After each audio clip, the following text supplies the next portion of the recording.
अस्सलाम वालेकुम, आप देख रहे हैं सुबह की सोच के साथ में हूं हसन लियाकत। गुड मॉर्निंग, खुश आमदीद कहेंगे आपको और उम्मीद करते हैं कि आज आपका मंडे अच्छा गुजर रहा होगा। आज हफ्ते का पहला दिन है। हफ्ते का पहला दिन जब भी होता है तो इंसान एक नई एनर्जी के साथ उस दिन का आगाज़ करता है, क्योंकि आपने पूरे हफ्ते का प्लान करना होता है। मंडे यकीनी तौर पर कुछ लोगों के लिए मुश्किल होता है, कुछ लोगों के लिए बहुत ही अच्छा होता है, क्योंकि आप एक दो दिन की रेस्ट के बाद आ रहे होते हैं, काम पे जाने का दिल नहीं करता।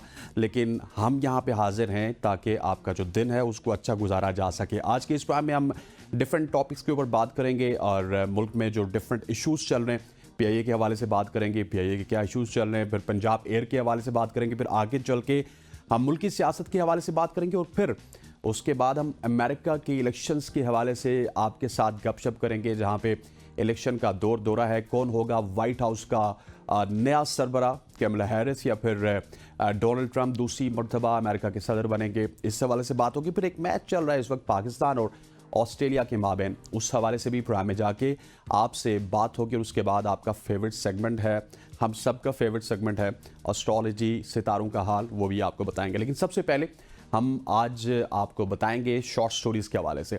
शादियों के हवाले से आपने बहुत सुना होगा, बहुत सारी शादियाँ ऐसी हैं जो कि ज़ुबान ज़दे आम होती हैं। जिस तरह अंबानी साहब की शादी थी, उसमें आपने देखा होगा कि अरबों खरबों रुपए लुटाए गए। लेकिन पाकिस्तान में भी एक ऐसी शादी हुई है जिसके चर्चे हैं, सोशल मीडिया पे भी हैं, मीडिया पे भी हैं। और मैं बात कर रहा हूँ पंजाब के शहर सियालकोट में एक ऐसी शाहाना शादी के चर्चे हैं जिसमें दूल्हे पर पाकिस्तानी करेंसी और फिर डॉलर्स के अंबार लुटाए गए हैं। और इस हवाले से बहुत सारी ऐसी खबरें आ रही हैं कि वहाँ पे लाखों रुपए, करोड़ों रुपए दूल्हे के ऊपर लुटाए गए। और सियालकोट की शादी पूरे पाकिस्तान में बहुत ज़्यादा वायरल है। अगर इस शादी की बात की जाए तो शादी में जो दूल्हे के भाई हैं उनके मुताबिक 50 लाख से ज़ायद की रकूम दूल्हे के ऊपर लुटाई गई हैं। लेकिन अगर बात की जाए इंडिपेंडेंट लोगों की, उन्होंने जब इसके ऊपर एनालिसिस किया तो उन्होंने कहा कि तकरीबन 1 करोड़ डॉलर इस लड़के के ऊपर लुटाए गए। 1 करोड़ रुपए, बैग यू पार्डन, 1 करोड़ रुपए तक के डॉलर और पाकिस्तानी करेंसी इसके ऊपर लुटाई गई। जबकि पाकिस्तानी शहरी ये करेंसी और डॉलर्स लूटते हुए नजर आए। ट्रक चलता रहा, दूल्हे मियाँ के भाई मुल्की और गैर मुल्की करेंसी उड़ाते रहे और उन्होंने मोबाइल फ़ोन्स भी लुटाए हैं। और दूल्हे के भाई मुबशर का दावा था कि भाई की शादी पर 1 करोड़ से ज़ायद करेंसी और दीगर अशिया लुटाकर भाई की शादी की खुशी मनाई गई है। अच्छी बात है, खुशी मनानी चाहिए। इसी तरह की खुशियाँ आप सबको पाकिस्तानियों को अल्लाह ताला नसीब करे। लेकिन यह है कि इस तरह की शादियाँ आजकल सोशल मीडिया पे इनका मेरा ख्याल है कि ज़ुबान ज़दे आम होती हैं, तो इस वजह से शायद लोग ज़्यादा भी अपने आप को बढ़ा चढ़ा के पेश भी करते हैं। लेकिन हकीकत यही है कि तकरीबन 50 लाख से 1 करोड़ के दरमियान इस शादी पे लुटाया गया। अब आपको बताते हैं एक इंटरनेशनल खबर जिसके हवाले से मेरा ख्याल है कि आप सब सुन के हैरान होंगे।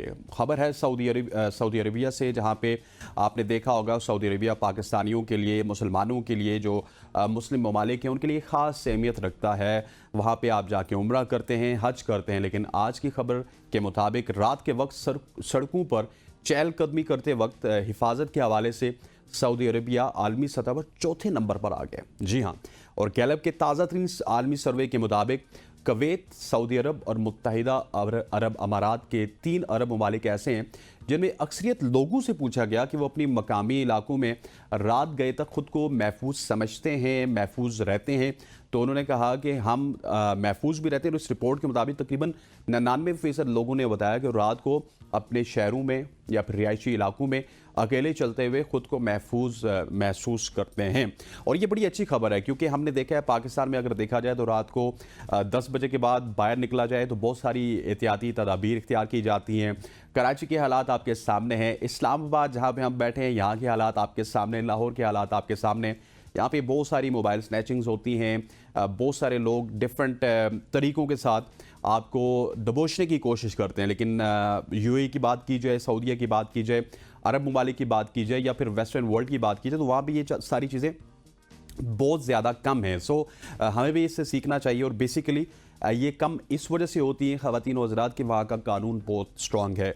वहाँ पे अगर आप चोरी करेंगे आपके हाथ काट दिए जाते हैं, अगर कुछ और आप करेंगे तो आपको सरेआम फांसी होगी। लेकिन हमारे यहाँ लिटिगेशंस इतनी ज़्यादा होती हैं, वही 1800 का कानून यहाँ पे चल रहा है जो कि अंग्रेज़ों के ज़माने का है। एक बंदा अगर चोरी कर ले या कत्ल कर ले, उसके बाद उसके वकील उसको महफूज रास्तों का इंतखाब बताते हैं और वो उन रास्तों से निकलते हुए अपने उस तमाम तर जुर्म से बिल्कुल साइड लाइन पर हो जाता है। तो मेरा ख्याल है कि कानून की जब इम्प्लीमेंटेशन होगी तो हम पाकिस्तान में भी इस तरह के चीज़ें देख सकते हैं, जहाँ पे क्राइम रेट बहुत कम होगा, जहाँ पे चोरी बहुत ज़्यादा कम होगी और बाकी जो डिफरेंट चीज़ें हैं, कत्लो गैरत के मामलात हैं, ये भी बहुत ज़्यादा कम हो सकते हैं।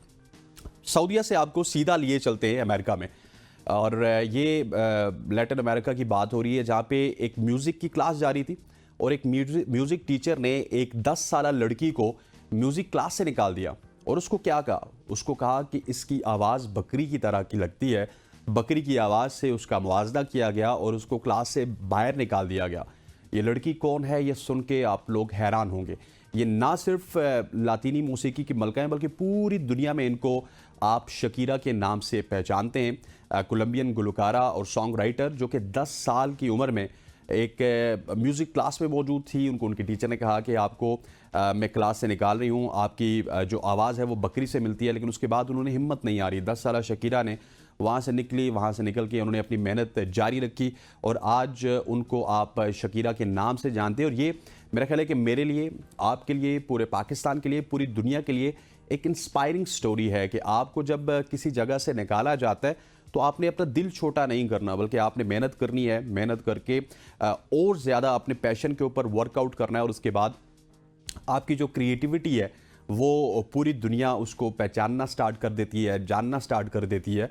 और जब क्लास की बात की जाए तो क्लास में बहुत सारी चीज़ें सिखाई जाती हैं और एक स्कूल क्लास में आप पढ़ना, लिखना और तमाम तर चीज़ें सीखते हैं। और इसी में लिखाई के हवाले से भी एक बात आपको बताता चलूँ। क्या आप जानते हैं कि बहुत सारे लोग, वैसे मेरी राइटिंग, अपनी अगर हैंड राइटिंग की बात करूँ तो वो कोई ज़्यादा अच्छी तो नहीं है और मतलब जब मैं लिखता हूँ तो शायद कोई ये नहीं कह सकता कि बहुत ही साफ़ अंदाज में लिखता हूँ। इसी तरह आप भी बहुत सारे लोग होंगे जो कि लिखाई शायद उनकी अच्छी नहीं होगी। और इस हवाले से एक तहकीक हुई है, जिन लोगों की हैंड राइटिंग बुरी है वो अक्सर क्रिएटिव सलाहियतों और जहानत की अलामत समझे जाता है उनको। और बहुत सारे तख्लीकी लोग सफाई से लिखते हैं। सफाई से अगर उनकी लिखाई की बात की जाए तो वो लिख नहीं सकते, लेकिन ज़्यादातर अपने ख्यालात को वो अहमियत देते हैं, सफाई से लिखने को बिल्कुल साइड पर रखते हैं और जिसकी वजह से उनकी लिखाई गैर वाज़ेह और इजहार ख्याल से भरपूर हो जाती है। और कुछ तहकीक के मुताबिक बुरी हैंड राइटिंग कभी कभार तख्लीकी सलाहियत और जहानत से जुड़ी होती है और जो तख्लीकी लोगों की खासियत समझा जाता है। ताहम ये भी आपको बताता चलूँ कि ये कोई हतमी उसूल नहीं है। जिन लोगों की राइटिंग अच्छी है वो बिल्कुल इसको दिल पे ना लें, क्योंकि बहुत सारे ज़हीन लोगों की लिखाई उतनी ज़्यादा अच्छी होती है। बहुत सारे जो क्रिएटिव लोग होते हैं, डिफरेंट सलाहियतों के मालिक होते हैं, उनकी हैंड राइटिंग बुरी भी हो सकती है, अच्छी भी हो सकती है। लेकिन ये एक तहकीक है, इस तहकीक के मुताबिक ये बताया गया हमें कि आपकी अगर हैंड राइटिंग बुरी है, आप अगर अच्छा नहीं लिखते तो आप कोई तख्लीकी सलाहियतों के मालिक होंगे, आप क्रिएटिव होंगे। लेकिन ये तहकीक जो होती है, सर्वेस जो होते हैं, इससे पहले मैंने आपको बताया कि ये डिफरेंट क्लास के लोगों के साथ आप जब बैठते हैं उनसे ये डाटा ड्राइव किया जाता है और उसके बाद ये डाटा शाया कर दिया जाता है। लेकिन इसके ऊपर हतमी राय हम बिल्कुल नहीं दे सकते कि हतमी राय क्या है क्या नहीं है। अच्छी राइटिंग भी बहुत अच्छी चीज़ है। अगर आपकी बुरी राइटिंग है और आपकी क्रिएटिव सलाहियतें आपके पास मौजूद हैं तो बहुत सारे लोग जो कि मुझे इस वक्त सुन रहे होंगे वो मेरी बात से एग्री भी करेंगे। और बहुत सारे क्रिएटिव लोग ऐसे भी हैं जिनकी राइटिंग भी बहुत अच्छी होगी, वो भी मुझे सुन रहे होंगे। तो आपके लिए भी कोई मसला नहीं है, इस तरह की चीज़ें होती हैं। आगे बढ़ते हैं, आगे एक और आपको बात बताते हैं, एक और टॉक ऑफ टाउन स्टोरी है। क्या आप जानते हैं कि ऊँट की 3 पलकें होती हैं? मतलब मैंने जब ये स्टोरी सुनी तो मैं हैरान हो गया कि ये कैसे हो सकता है। वैसे जब तहकीक की गई तो हमें पता चला कि ऊँट की वाकई 3 पलकें होती हैं और इनकी जो इजाफी पलकों का मकसद है उनकी आंखों को उस सख्त सहरा के माहौल से महफूज रखता है। यहाँ पे मुझे तारीफ़ करनी होगी रब ताला की कि जिसने जिस जानवर को जिस जगह के लिए बनाया है उस जगह के लिए बनाने के साथ साथ उसको एक्स्ट्रा सलाहियतों से भी रब ताला ने नवाजा है। देखें, वो सहरा में रहते हैं, तेज़ हवा होती है वहाँ पे, रेत के तूफ़ानों के दौरान जो तीसरी उसकी आंख की पलक है वो एक वाइपर की तरह काम करती है, बंद होकर ऊँट की आंखों में रेत जाने से रोकती है और इस अमल के दौरान इनकी बसारत को भी मुतासिर नहीं करती। और तीसरी जो उसकी पलक होती है मुनफरिद हरकत करती है ऊँट के जो रेतले इलाकों में मौसर तरीके से देखने में मदद भी देती है और जबकि आंखों को गर्दो गुबार से भी बचाती है। सो ये एक बड़ी इंटरेस्टिंग स्टोरी थी आज की कि ऊँट के 3 पलकें होती है और एक पल्क बेसिकली उसको जो रेत है, इस तरह की चीज़ें हैं, वो डेजर्ट में उनसे बचाती है। और इसी वजह से ऊँट ज़्यादातर आप जब भी जाएंगे डेजर्ट्स में, तो डेजर्ट का एक ही जानवर है, सहरा का एक ही जानवर है, उसको ऊँट कहते हैं। और हमारे अगर नबी अलैहिस्सलातु वस्सलाम के ज़माने से बात की जाए तो उस ज़माने में भी ऊँट नबी अलैहिस्सलातु वस्सलाम का कैंपेनियन था। इसी वजह से आज के माशरे में भी ऊँट को बहुत ही ज़्यादा कदर की निगाह से देखा जाता है। आगे बढ़ते हैं, सहरा की बात हो चुकी है, अब पहाड़ों की बात करते हैं। पहाड़ों की बात करते हुए मैं आपको बताता हूँ कि बहुत सारे लोग हैं जो कि पाकिस्तान की बात की जाए या पूरी दुनिया की बात की जाए तो उन्होंने स्नोफॉल देखी है, एंजॉय भी की है, लेकिन तकरीबन पूरी दुनिया में 2 अरब लोग जो कि आबादी का 30% बनते हैं, उन्होंने अपनी ज़िंदगी में कभी बर्फबारी नहीं देखी। जी हाँ, भारत हो गया, ब्राज़ील हो गया, अफ्रीका, जनूब मशरकी एशिया और मशरकी वस्ता जैसे ममालिक की आबादी बहुत ज़्यादा है जिन्होंने कभी बर्फ़ के तोदे नहीं देखे। और हमारे सियारे पर यह हैरानकुन तादाद वो है जिन्होंने अपनी ज़िंदगी में कभी बर्फ़बारी का तजुर्बा नहीं किया। बहुत सारे लोगों के लिए बर्फ़ एक दूर दराज का वाक़या है, जबकि कुछ लोगों का बाकायदगी से इसका सामना करना पड़ता है और कुछ लोग बर्फ़ का सामना नहीं कर पाते। उसकी रीज़न ये है कि अब देखिए इस्लामाबाद है, अगर आपने बर्फ़बारी देखनी है तो आप मरी चले जाएंगे, आप कश्मीर चले जाएंगे, आप गिलगित चले जाएंगे। लेकिन when we talk about Lahore या कराची तो उन लोगों को प्रॉपर प्लान करके आना पड़ता है। लाहौर वाले तो फिर 4 घंटे में पहुंच जाते हैं, लेकिन कराची वाले यहाँ से 16, 17, 18 घंटे दूर हैं, तो उनके लिए मेरा ख्याल है कि डेजर्ट शायद हाँ बर्फबारी से ज़्यादा उनको फैसिनेट करता है क्योंकि उनके करीब होता है। इसी तरह से आप अगर इंडिया की मिसाल ले लें, बहुत बड़ा मुल्क है, वहाँ पे 1-2 स्पॉट्स ऐसे हैं जहाँ पे बर्फ़बारी होती है, बल्कि इससे ज़्यादा भी होंगे। लेकिन वो जो आबादी है, आबादी का हिस्सा है, वो तकरीबन 2 अरब लोग हैं, जैसा मैंने आपको पहले बताया, वो बर्फ़बारी को इंजॉय नहीं कर सकते, देख नहीं सकते। सो ये आज हमारे पास कुछ टॉप स्टोरीज थी जो कि हमने आपसे डिस्कस की। ख़वातीन हज़रात, आज की टॉप स्टोरी से इतना ही। इसके बाद हम जब आएंगे तो हम एक ज़बरदस्त टॉपिक के हवाले से बात करेंगे। टॉपिक है पाकिस्तान इंटरनेशनल एयरलाइंस का। पाकिस्तान इंटरनेशनल एयरलाइंस को निजकारी के लिए पेश किया गया था। 5-6 बिडर्स थे जिन्होंने बिड करना था, लेकिन अनफॉर्चुनेट ये है कि पाकिस्तान इंटरनेशनल एयरलाइन ने 85 अरब रुपया, जो कि सरकारी हमारे पास आदाद शुमार आए थे उनके मुताबिक उनकी बिड थी इनिशियल, लेकिन वो एक ही बिडर आया और उस बिडर ने 10 अरब रुपए की बिड लगाई। एक हाउसिंग सोसाइटी के बिडर थे और फिर एक बहुत ही इंटरेस्टिंग जुमला उन्होंने कहा पीआईए के हवाले से कि क्या आप हमारे प्लॉट इसमें एडजस्ट कर लेंगे। मतलब आप सीरियसनेस का मामला देखिए, सीरियसनेस देखिए कि एक बिडर आता है, वो पीआईए को ख़रीदने के चक्कर में है और फिर साथ साथ ये कह रहा है कि आप प्लॉट एडजस्ट करेंगे या नहीं करेंगे। और प्रॉपर्टी के हालात तो आपको पता है कि टैक्सेस वगैरह लगने के बाद बिल्कुल भी ठीक नहीं है और वो बिडर शायद इसी वजह से भी पीआईए के ऊपर नज़र रखे हुए। लेकिन पीआईए का जो मामला है ये काफ़ी ज़्यादा ज़ोर पकड़ता जा रहा है। फिर साथ पंजाब एयर के हवाले से या फिर एयर पंजाब के हवाले से मरियम नवाज़ शरीफ साहिबा का कोई बयान आया। नवाज़ शरीफ साहब ने तो लंदन में इतना भी कहा कि पीआईए के हवाले से, ख़रीदारी के हवाले से मरियम नवाज़ ने उनसे रब्ता किया। इस तमाम तरह इशू के ऊपर बात करेंगे। यहाँ पर वक्त हो जाता है एक शॉर्ट सी कमर्शियल ब्रेक का। ब्रेक लेते हैं, वापस आते हैं। स्टे विद अस।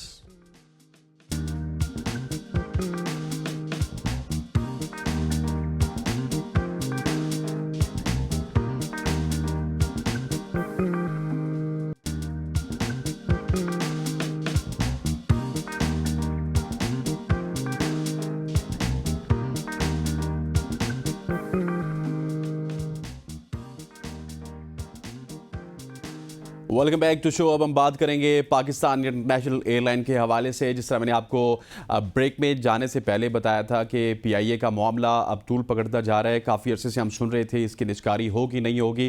फिर हमने सुना कि हमारे पड़ोस खैबर पख्तूनख्वा से एक आवाज़ लगाई गई गवर्नमेंट की जानिब से कि हम पीआईए ख़रीदने के लिए मैदान में आ सकते हैं।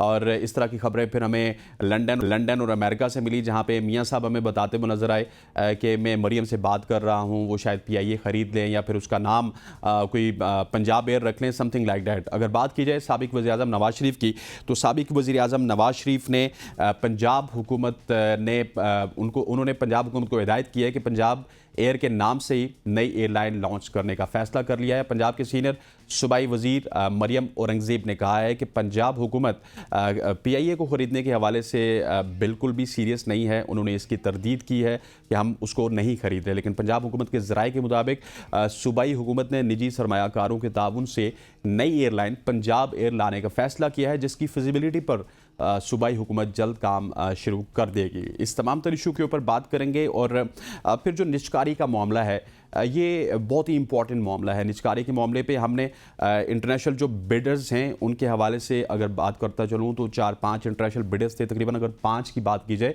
तो वो इंटरेस्टेड थे और इस हवाले से मिलियन ऑफ डॉलर्स हमने मार्केटिंग के ऊपर लगाए, इसकी पब्लिसिटी के ऊपर लगाए पंजाब गवर्नमेंट ने। और उस वक्त के जो निजकारी कमीशन के सरबराह थे फवाद हसन फवाद, उन्होंने ये तमाम तर चीज़ें इनिशिएट की थी। लेकिन बड़ा ही अनफॉर्चुनेट है कि जब उन्होंने बातें सुनी, क्योंकि हर बंदा ना पीआईए के हवाले से इतना ज़्यादा इंटरेस्टेड नहीं था, लेकिन पीआईए के पास इस तरह के रूट्स मौजूद थे जिसके हवाले से इंटरेस्ट शो किया जा रहा था। हमारे पास अमेरिका के रूट्स मौजूद हैं, पीआईए के पास यूरोपियन रूट्स मौजूद हैं। पूरी दुनिया में अगर बड़ी एयरलाइंस के साथ कंपेयर किया जाए तो पाकिस्तान इंटरनेशनल एयरलाइंस के रूट्स मौजूद थे। अनफॉर्चुनेट ये है कि हम किसी चीज़ को चलाने के लिए इतने ज़्यादा ख्वाहिशमंद नहीं होते, चला नहीं सकते, क्योंकि 17 जहाज़ों के साथ जब एक फोर्स ज़फ़र मौज होगी आपके पायलट्स की, आपके स्टाफ की, तो फिर वो चलाने का मूड ही नहीं करता। क्योंकि हमने सरकारी इदारों में देखा है कि वो काम ना करने की तनख्वाह लेते हैं और काम करने की फिर जो लेते हैं वो मैं प्रोग्राम में नहीं बता सकता। सो इसी तरह का मामला पीआईए के साथ भी, और पब्लिसिटी के लिए अरबों रुपए या करोड़ों रुपए तो ज़रूर खर्च किए गए। उसके बाद 5 बिडर्स आए, 5 बिडर्स में से 4 भाग गए, एक हाउसिंग सोसाइटी पीछे रहेगी। और उस हाउसिंग सोसाइटी ने जब बिड की तो उसने सबको हैरान कर दिया। पाकिस्तान इंटरनेशनल एयरलाइन की अगर बात की जाए तो 85 अरब रुपए उन्होंने इनिशियल ऑफर प्राइस लगाई थी। और जब भी किसी बिड पे जाते हैं तो 85 अरब अगर इनिशियल ऑफर प्राइस है तो वो बिड स्टार्ट ही 85 से होती है, फिर अगला 86 कहता है, फिर 87 कहता है, फिर 100 अरब हो जाएगा व्हाट्सएवर। लेकिन हुआ ये कि 5 बिडर आए नहीं, एक बिडर आया, उस एक बिडर ने आके ऐसी बिड भरी कि 10 अरब रुपए की बिड भरी गई। और उस हवाले से फिर अजीब व गरीब सी सूरत हाल हमें देखने को मिली है कि अगर 10 अरब की बात की जाए, 10 अरब तो लगाया गया, लेकिन एक अजीब व गरीब बात ये सुनी कि उसी हाउसिंग सोसाइटी के जो ऑनर हैं वो किसी सेक्रेटरी से ये इस्तफसार करते हुए हमें नज़र आए कि क्या हमारे इस 10 अरब में हमारे प्लॉट एडजस्ट हो जाएंगे। ये सीरियसनेस का मामला है, ये गवर्नमेंट ऑफ पाकिस्तान का मामला है, ये पाकिस्तान इंटरनेशनल एयरलाइन का मामला है जिसने एमिरेट्स जैसी या फिर कतर जैसी एयरलाइंस को पूरी दुनिया में उन्होंने ऑपरेट किया है, उनको सिखाया है। और ये मामलात हमारे अभी चल रहे हैं। ये तो पाकिस्तान एयरलाइन का मसला हो गया जो कि हमने आपसे डिस्कस करना था। फिर अगर बात की जाए हुकूमत पंजाब ने लाहौर में स्मोक की अब तक सूरत हाल के बायस एक हफ्ते के लिए प्राइमरी स्कूल्स को बंद करने का ऐलान कर दिया है। स्मोक के हवाले से हमें जो अपडेट्स मिल रही हैं उनके मुताबिक वज़ीर पंजाब मरियम औरंगजेब ने कहा है कि भारत से पाकिस्तान की जानिब जो हवा आ रही है गुज़श्ता रोज़ लाहौर में स्मोक की सूरत हाल में उससे इजाफा हुआ है और भारत में फसलों की बाकियात जलाने और धुएं से फ़िज़ाई आलूदगी में इजाफा हुआ है। अमृतसर और चंडीगढ़ का नाम लेते हुए उन्होंने कहा कि पाकिस्तान से वहाँ से हवा पाकिस्तान आती है, स्मोक बहुत तेज़ थी इसी वजह से और भारत से स्मोक आई और एकदम फैल गई और भारत की तरफ से चलने वाली हवाओं से सबसे ज़्यादा लाहौर मुतासर हुआ है। इस तमाम तर इशू के ऊपर बात करेंगे। स्मोक के हवाले से इस्लामाबाद में भी एडवाइजरी जारी कर दी गई है और हमारे नुमाइंदे हैं लाहौर से अली नासिर हमारे साथ मौजूद हैं। अली, सबसे पहले आपको सुबह की खुशामदीद कहते हैं, thank you so much for joining us. Smoke के हवाले से बताइएगा, स्मोक की जो सूरत हाल है ये बड़ी तबाहकुन सूरत हाल हमें नज़र आ रही है लाहौर में, जहाँ पे अब प्राइमरी स्कूल्स में छुट्टी दे दी गई है। इससे पहले हमने देखा है कि ग्रीन लॉकडाउन की बात हो रही थी। बताइएगा एक्चुअली क्या सूरत हाल है इस वक्त स्मोक की? जी बिल्कुल, पाकिस्तान का शहर लाहौर गुज़श्ता चंद रोज से मुसलसल दुनिया के आलूदा तरीन शहरों में पहले नंबर पर आ रहा है। पिछले हफ्ते अगर बात की जाए जो गुजरा है, स्मोक जो इसका एयर क्वालिटी इंडेक्स था वो 700 से 800 रिकॉर्ड किया जा रहा था, जो कि बहुत ज्यादा था। और कल रिकॉर्ड सतह पर पहुंच गया है, 1200 से ऊपर भी तजावज कर गया। इसी तरह जो भारत के आसपास के जो पाकिस्तान के इलाके हैं, जिस तरह वाघा बॉर्डर है, वाघा बॉर्डर का जो एयर क्वालिटी इंडेक्स कल सामने आया वो 1800 से ऊपर एयर क्वालिटी इंडेक्स सामने आया। इससे पहले लाहौर की फजाई आलूदगी की सतह इस हद तक कभी नहीं बढ़ी थी। जब हमारी बात हुकाम के साथ हुई तो इनका ये कहना है कि मजीद आइंदा दिनों में स्मोक बढ़ने के इम्कानात है। इसकी वजह यह है, वो ये बताते हैं कि स्मोक बनाने वाले अनासर फजा में जूं के तूं मौजूद हैं। पंजाब हुकूमत के मुताबिक दीगर अवामिल के साथ साथ लाहौर को मुतासिर करने वाले स्मोक का एक बड़ा हिस्सा इंडिया की तरफ से भी आ रहा है। मकामी सतह पर फजाई आलूदगी के मुज़रे असरात से लोगों को महफूज रखने और AQI को नीचे लाने के लिए पंजाब की सूबाई हुकूमत ने लाहौर के कम से कम 10 इलाकों में ग्रीन लॉकडाउन लगाने का ऐलान किया है। हुकूमत की तरफ से ये नोटिफिकेशन भी जारी किया गया और कहा गया कि ग्रीन लॉकडाउन के इलाकों में चिंची, रिक्शों और भारी ट्रैफिक के दाखिले पर पाबंदी होगी। सरकारी और निजी इदारों की बड़ी मोटरसाइकिलों और गाड़ियों की पार्किंग को इन इलाकों से निकाला जाएगा, जबकि दफातर में हाइब्रिड वर्किंग यानी घर से काम करने जैसे असूल जो से हैं वो हुकूमत इकदाम उठा रही है। आपके सामने कल मरियम औरंगजेब ने भी प्राइमरी तक बच्चों को 10 छुट्टियां देने का ये फैसला किया है। पंजाब हुकूमत का ये भी कहना है कि लाहौर और पंजाब के चंद दूसरे शहरों में कम से कम 30% हिस्सा इस स्मोक पर मुश्तमिल है, जो इंडिया की तरफ से पंजाब की तरफ दाखिल हो रहा है और ये मजीद आने वाले दिनों में इसमें इजाफा होगा। जबकि डॉक्टर से जब हमारी बात हुई तो उनका ये कहना था कि ये बड़ा अफसोस की बात है कि इस तरीके से स्मोक इतनी हद तक बढ़ा, क्योंकि पिछले साल जब अक्टूबर के अंदर ये स्मोक देखने में नजर आता था, अक्टूबर जैसे ही खत्म होता था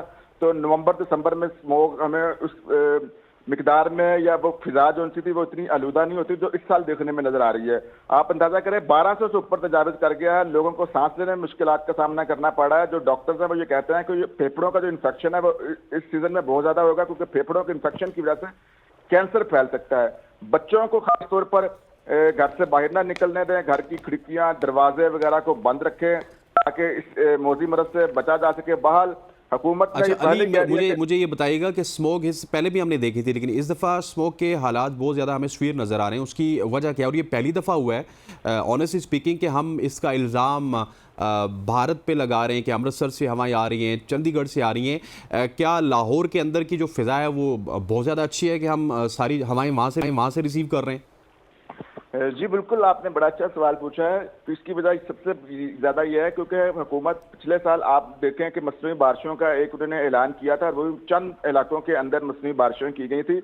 इसका हल सिर्फ मसनूई बारिशें ही नहीं है, इसका हल एक तो उसके मुतबादिल लोगों को वसाइल देना, जिस तरह अगर ये कहते हैं कि फैक्ट्रियां धुआं ना छोड़े, रिक्शे जो उनसे हैं वो भी धुआं ना छोड़ें, तो आपने उसके मुतबादिल लोगों को क्या दिया है? क्या आपने कोई शमसी तवानाई से चलने वाले रिक्शे दिए हैं, या कोई आपने कोई इलेक्ट्रिक बाइक या रिक्शे वगैरह दिए हैं, या गाड़ियां कोई इस किस्म की मुतारिफ करवाई हैं? लोगों को तो आपने उसके मुतबादिल कुछ भी नहीं दिया, जिसकी वजह से ये चीजें देखने में नजर आ रही हैं।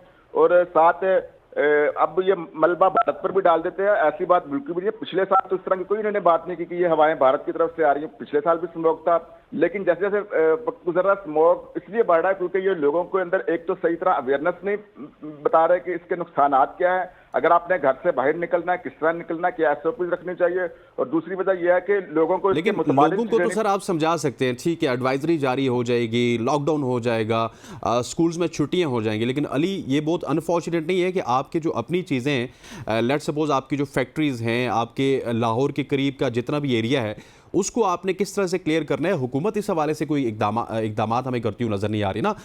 हम अल्टीमेटली जब स्मोक आएगा तो हम आवाम को तो रोक लेंगे, लेकिन आपने पूरे साल ये प्लानिंग करनी होती है कि किस तरह आपने लाहौर के एयर क्वालिटी इंडेक्स को आपने क्लियर रखना है।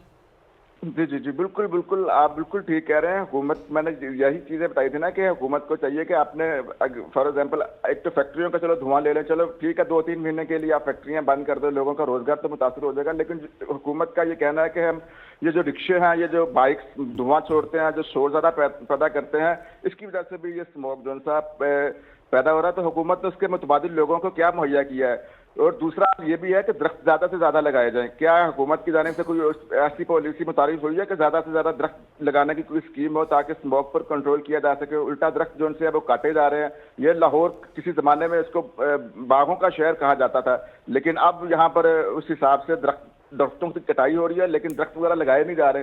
ये डॉक्टर्स भी कहते हैं, महकमा माहौलियात का भी ये कहना है कि दरख्तों की कमी की वजह से भी स्मोक जो है वो बहुत ज्यादा फैला है। इसका सबसे आसान हल यही है कि दरख्त ज्यादा से ज्यादा लगाएं। अगर आप लोगों को मुतबादिल वसाइल नहीं दे सकते हो तो फिर दूसरा कुदरती तौर पर यही है कि आप ज्यादा से ज्यादा दरख्त लगाएं। ये बड़ा अनफॉर्चुनेट है अली कि दरख्त लगाना आपको भी पता है, मुझे भी पता है, डॉक्टर्स को भी पता है, लेकिन पंजाब हुकूमत हो गई या इवन पूरे पाकिस्तान की हुकूमतों की बात की जाए तो वो इस हवाले से हमें इम्प्लीमेंटेशन करती हुई नज़र नहीं आती। आम पाकिस्तानी को हर हल पता होता है, लेकिन हुकूमत ने काम नहीं करना। अच्छा, मुझे आपने बताया कि ग्रीन लॉकडाउन लगा है, इस हवाले से हमने भी खबरें दी हैं।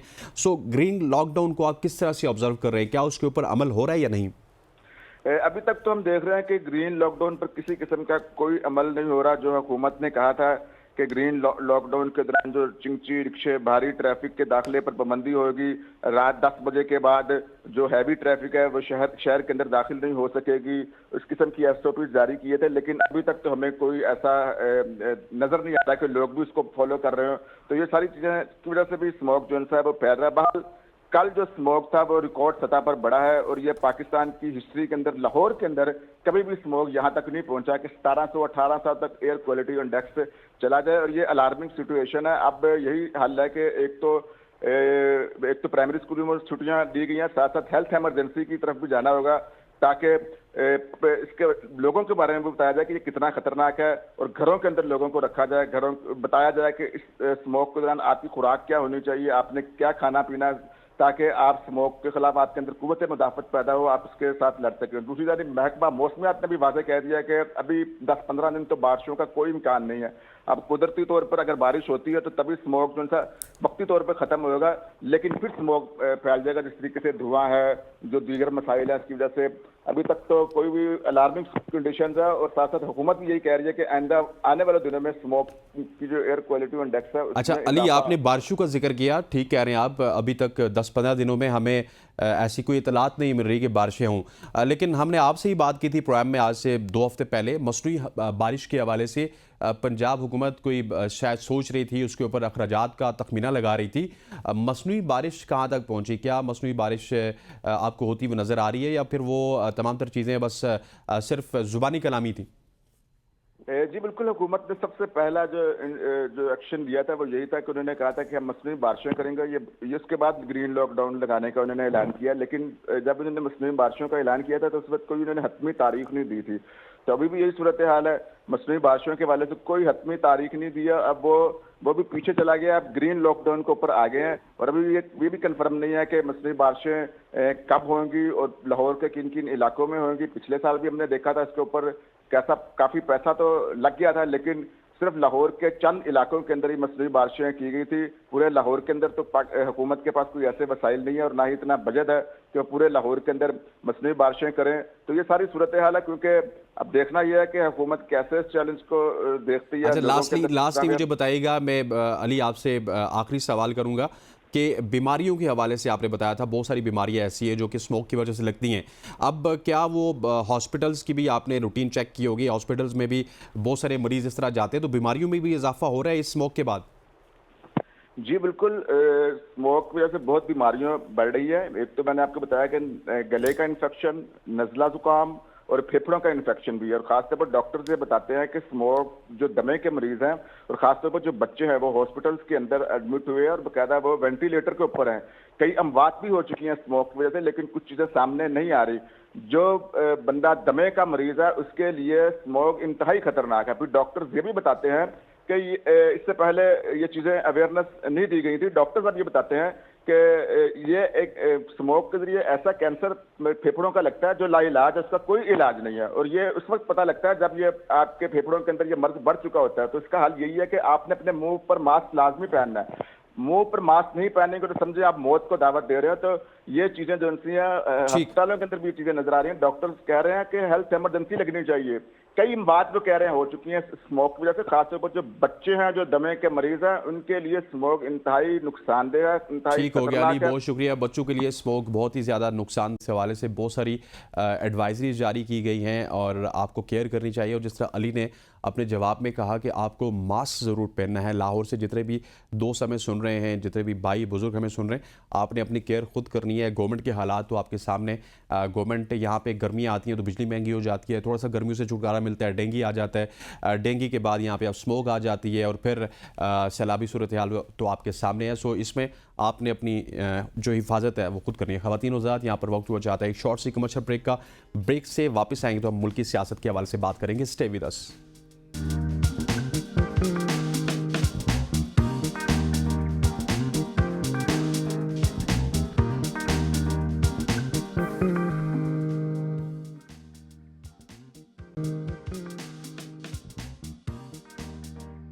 Welcome back to show. अब मुल्क की सियासत के हवाले से बात करेंगे, जहां पे बहुत सारी डेवलपमेंट हो रही है। अगर पंजोता साहब की बात करें, उनकी बाजियाबी के हवाले से हम इस प्रोग्राम में बात करेंगे। इसके अलावा पाकिस्तान तहरीक इंसाफ के हवाले से बात करेंगे। और अगर बात की जाए चेयरमैन पीटीआई बैरिस्टर गौहर की, तो उन्होंने कहा कि पाकिस्तान तहरीक इंसाफ 9 नवंबर को सवाबी में होने वाला जलसा उन्होंने मनसूख नहीं किया, बल्कि बड़ा जलसा करेंगे। पार्टी में इख्तलाफ राय मौजूद है, लेकिन कोई इख्तलाफ राय या फॉरवर्ड ब्लॉक नहीं है। उन्होंने कहा कि पार्टी बानी पीटीआई की क़यादत में मुकम्मल मुत्तहिद है और मुनज़्ज़म है, और बानी पीटीआई की क़यादत की मुशावरत के बगैर पार्टी में कोई इख्तियारात इस्तेमाल नहीं कर सकता। लंदन में पाकिस्तान तहरीक इंसाफ की जानिब से बरतानवी वज़ीर-ए-आज़म की सरकारी रिहाइशगाह के सामने एहतजाज किया गया। एहतजाज में शामिल अफराद ने मुतालबा किया कि पाकिस्तान में सियासी इस्तेहकाम के लिए पीटीआई को मैंडेट वापस दिया जाए। शुरका का कहना था कि सियासी इस्तेहकाम के लिए पीटीआई का छीना गया मैंडेट वापस देना चाहिए। पीटीआई के मुजाहरे से खिताब करते हुए पीटीआई रहनुमा जुल्फी बुखारी ने कहा कि बानी पीटीआई को जेल से निकाला जाए। इसके अलावा बहुत सारे इशूज़ हैं। 27वीं आईनी तरमीम है, फिर जो जजेस के बेंच के हवाले से बात है वो भी हम इस प्रोग्राम में करेंगे कि जजेस की तादाद को बढ़ाया जा रहा है, 17 से वो 25 करेंगे। फिर सुप्रीम जुडिशल काउंसिल का इजलास भी होना है, जहाँ पे यकीनी तौर पर जो दुनिया की पाकिस्तान की नज़रें उसी पे हैं, और फिर सब ये चाहते हैं कि वहाँ पे आईनी बेंच बना जाए। सो इस तमाम तर इशू के ऊपर बात करने के लिए हमारे साथ मौजूद हैं पाकिस्तान तहरीक इंसाफ के रहनुमा आमिर मुगल साहब। मुगल साहब, आपको खुश आमदीद कहते हैं। थैंक यू सो मच हो जाएगा। सबसे पहले इंतज़ार पंजोता के ऊपर मैं बात करना चाहूँगा। पंजोता साहब को बाजियाब करवा लिया गया, 24 घंटे नहीं तो 36 घंटे में बाजियाब करवाया गया। इस वक्त जो गवर्नमेंट का वर्जन आ रहा है पंजोता साहब के हवाले से, फिर उनका अपना बयान भी आया कि उनसे तावान की जो है बातें की जा रही थी, तो उसको आप बाय कर रहे हैं या फिर कुछ ना कुछ इसमें भी ऊपर नीचे है? थैंक यू जी। देखें, हम तो इसको बिल्कुल मुस्तरद करते हैं, क्योंकि जब इंतज़ार पंजोथा से ये स्टेटमेंट ली गई कि उसे तवान मांग रहे थे, तो उस वक्त भी तो अगवाकारों के पास ही था। और ये इतना तालमेल है अगवाकारों में और अटॉर्नी जनरल में और पंजाब पुलिस में कि एक दिन पहले हाई कोर्ट इस्लामाबाद में attorney general of Pakistan Mansoor Awan साहब ये स्टेटमेंट देते हैं कि अगले 24 घंटों में इंतज़ार पंजोथा को रिहा कर दिया जाएगा या वो बाजियाब हो जाएगा। अब या तो अगवाकारों का डायरेक्ट रब्ता है अटॉर्नी जनरल ऑफ पाकिस्तान से, या वो लॉ और कानून को और आइन को इतना मानते हैं और इतना उसको ओबे करते हैं कि उन्होंने कहीं टीवी पे सुन लिया कि अटॉर्नी जनरल 24 घंटे का टाइम दे रहा है, तो उसकी भी इज्जत रखनी चाहिए ताकि कानून की इज्जत भी रह जाए, और उन्होंने 24 घंटे बाद उसको छोड़ दिया। तो ये चीज़ें बड़ी मशकूक हैं। और ये इंतज़ार पंजोथा को भी वहीं ले जाया गया था जहाँ इससे पहले शुमाली इलाका जात की सैर के लिए सदाकत अब्बासी, उस्मान डार, अली अवान और इस तरह के इमरान रियाज, इन सबको ले जाया गया। तो वही काम इंतज़ार पंजोथा के साथ भी किया गया है। मैं सुप्रीम कोर्ट ऑफ पाकिस्तान से अपने मुअज़्ज़िज़ चीफ जस्टिस यही आफरीदी साहब से मुतालबा करता हूँ कि अब और कितना ये मुल्क गिरेगा और कितना आइन और कानून की यहाँ पामाली होगी कि ना जजेस महफूज, ना वकला महफूज, ना औरतें महफूज, ना बच्चे महफूज, ना नौजवान महफूज, ना बुजुर्ग महफूज।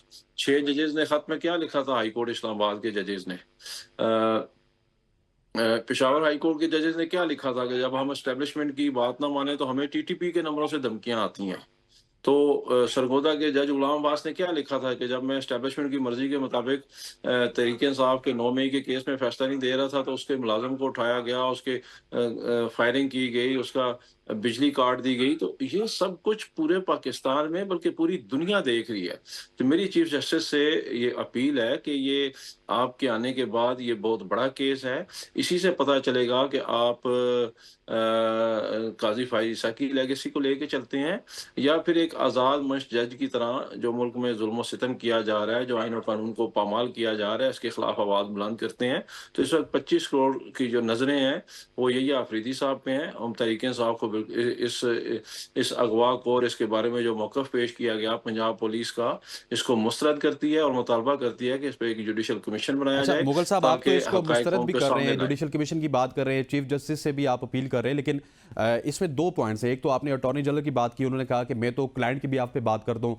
सो सिक्योरिटी एजेंसीज ने, पुलिस डिपार्टमेंट ने मुझे बताया था कि 24 घंटे का आप टाइम ले लें। और सेकंडली ये है कि इंतज़ार पंजोता का अपना बयान है, मतलब उन्होंने खुद वीडियो में बताया कि मुझे इस तरह बाजियाब करवाया गया, ये मेरे साथ मसले मसाइल थे। सो इसमें भी बहुत ज़्यादा कंट्रडिक्शन नहीं है कि एक जो शख्स था जो कि खुद मुतासिर था, खुद बयान दे रहे हैं?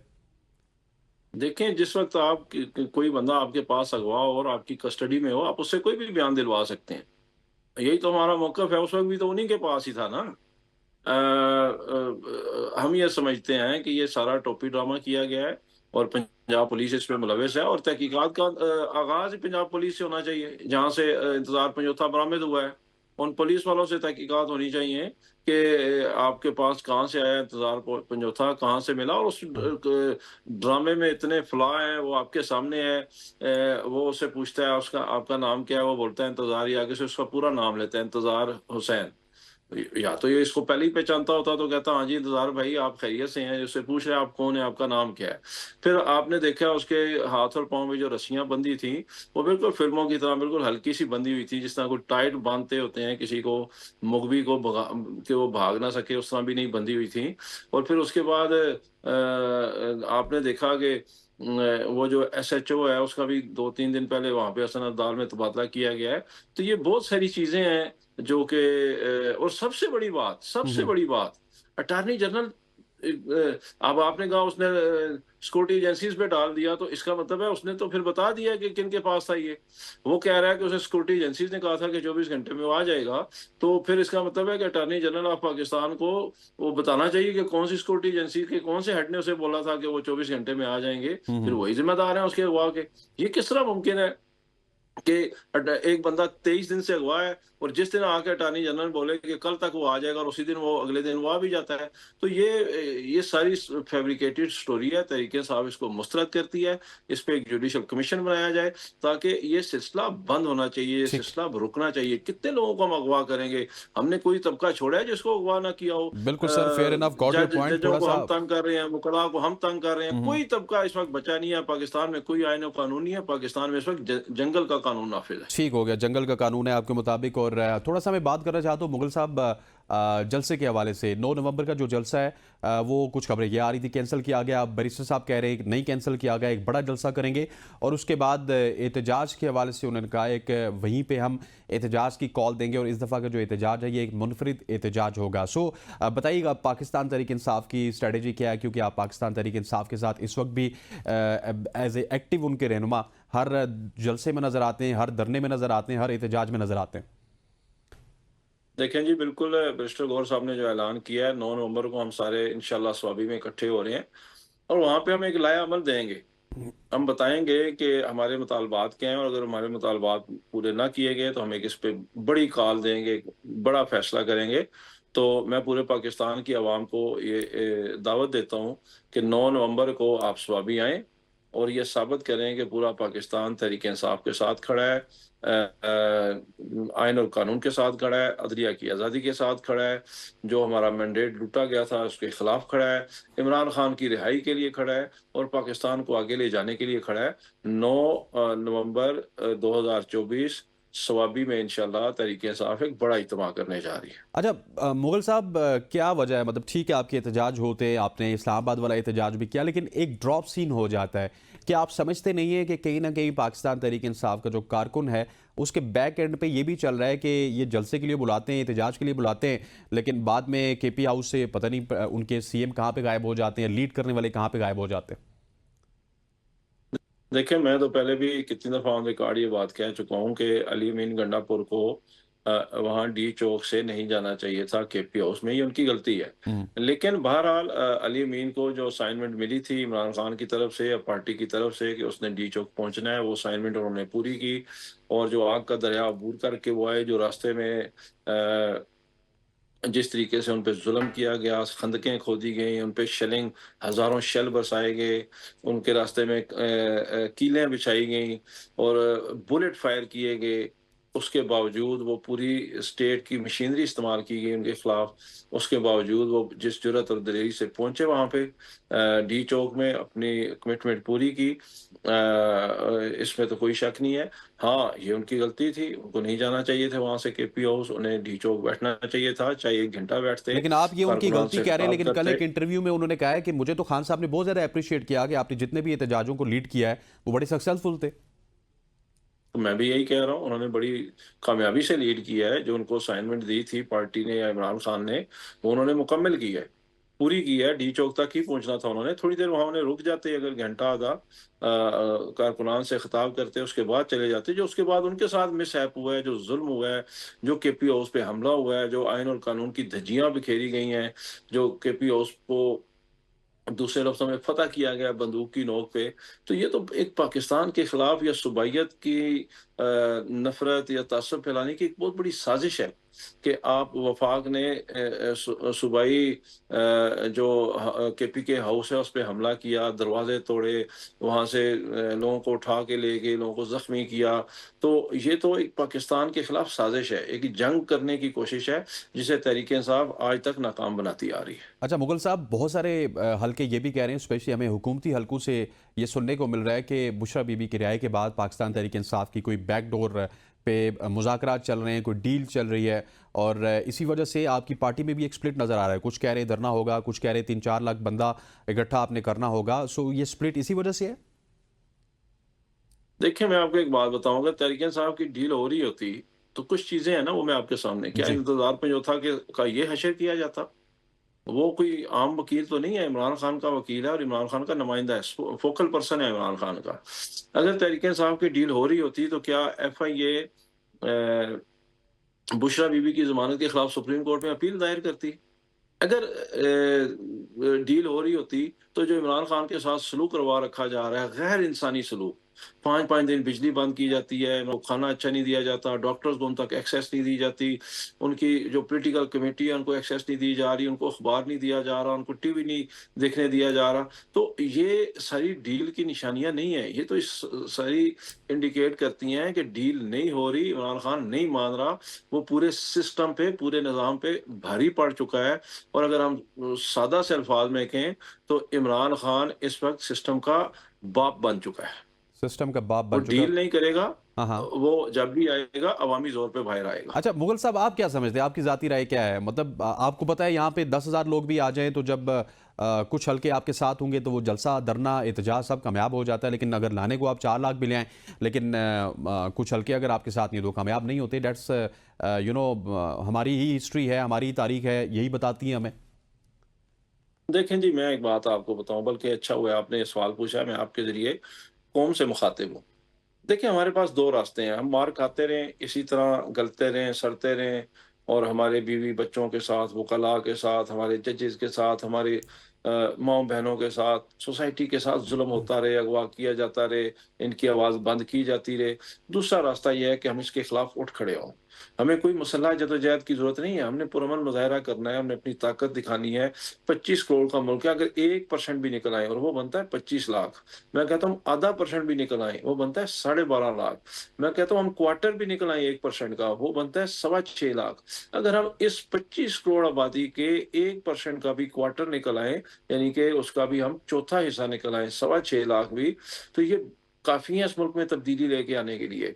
6.25 लाख का या 10 लाख का जो मजमा है वो उसको कोई भी कंट्रोल नहीं कर सकता। हम पुरअमन तरीके से निकलें, हम अपना मुजाहरा रिकॉर्ड करवाएं, हम बताएं दुनिया को, और जो पाकिस्तान में इस वक्त लाकानूनियत और आइन की धज्जियां बिखेरी जा रही हैं, उन सबको बताएं कि भाई हम आइन को मानते हैं, तुम्हें भी आइन को मानना पड़ेगा, हम कानून को मानते हैं, तुम्हें भी कानून को मानना पड़ेगा, और इमरान खान को उसका मैंडेट वापस देना पड़ेगा, अदलिया की ठीक हो आज़ादी गया जो मुगल तुम साहब, खत्म थैंक करने यू की सो मच फॉर कोशिश कर। Joining us. सामिर मुगल साहब, पाकिस्तान तहरीक इंसाफ के रहनुमा हमारे साथ, जो कि पाकिस्तान तहरीक इंसाफ की स्ट्रेटजी के हवाले से हमें बता रहे थे। यहाँ पर वक्त हो जाता है एक न्यूज़ ब्रेक का, उसके बाद आएंगे अपनी डिस्कशन को, अपने इस प्रोग्राम को कंटिन्यू रखेंगे। Stay with us.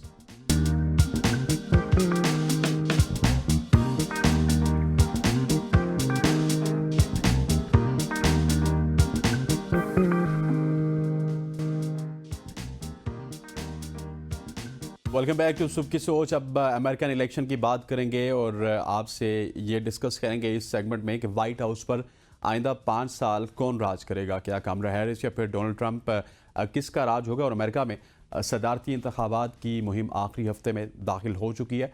डेमोक्रेट्स ने ट्रंप के हामियों को कचरा करार देने पर सदर जो बाइडन के बयान से दूरी इख्तियार कर ली है, और डेमोक्रेट्स के सदारती उम्मीदवार का कमला हैरिस ने सदारती इंतखाबात में फैसला कुन अहमियत की हामिल 7 रियासतों में से दो रियासतों पर ज़्यादा तवज्जो दी है, इसकी क्या वजह है और क्या कुछ इस वक्त हो रहा है शुमाली कैरोलिना और इसके अलावा जितनी भी पेंसिल्वेनिया की अगर बात की जाए वहाँ का उन्होंने दौरा किया। तमाम तर अमेरिकन इलेक्शन के ऊपर बात करेंगे। हमारे साथ मौजूद हैं बैनुल-अक़वामी सहाफ़ी मदिया मसूद साहब। मदिया, आपको खुशामदीद कहते हैं, thank you so much for joining अस। सबसे पहले अगर ओवरऑल सिचुएशन की बात की जाए अमेरिकन इलेक्शन की, तो बताइएगा किस तरह की सूरत हाल है? जिस तरह का पाकिस्तानी मीडिया में या फिर वर्ल्ड के मीडिया को हम देखते हैं तो मुकाबला बड़ा टक्कर का लग रहा है।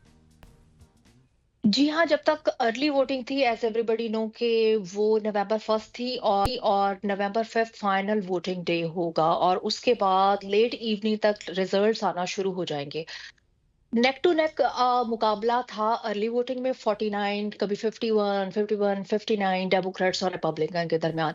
लेकिन अभी थोड़ा सा सरप्राइजिंगली तो नहीं कहेंगे, हमेशा से ऐसा होता है कि अर्ली वोटिंग में डेमोक्रेट्स ज्यादा बाहर जाकर वोट करते हैं और Republicans they always wait for the last day. Hmm. ये यूजुअली एक ह्यूमन नेचर भी है, बहुत सारे लोग लास्ट डे पे ही अपने प्रेप्स को बेहतर समझते हैं। तो अभी बहुत ज़्यादा इसी पे देखा जा रहा है कि फाइनल डे, क्योंकि ये सदियों की प्रैक्टिस है, तो अभी देखने को मिलेगा कि फाइनल डे पर क्या वोट डलता है और फिर किसकी किस्मत का फैसला होता है। लेकिन अभी कहना कि दोनों में से कौन जीतेगा, ये तो प्रिडिक्ट करके भी आप प्रिडिक्ट नहीं कर सकते। That is the reality. उसका रीजन ये है कि सबों को नहीं भूलना चाहिए कि जो लास्ट इलेक्शन से पिछले इलेक्शंस में हुआ, जब हिलरी क्लिंटन और डोनाल्ड ट्रंप के दरमियान मुकाबला था और हिलरी क्लिंटन लोगों के वोट जीत गई थी, उसके बाद जब बात गई कांग्रेस में, तो वहां से सरप्राइजिंगली डोनाल्ड ट्रंप हम्म। विक्ट्री लेकर प्रेसिडेंट इलेक्ट हो गए।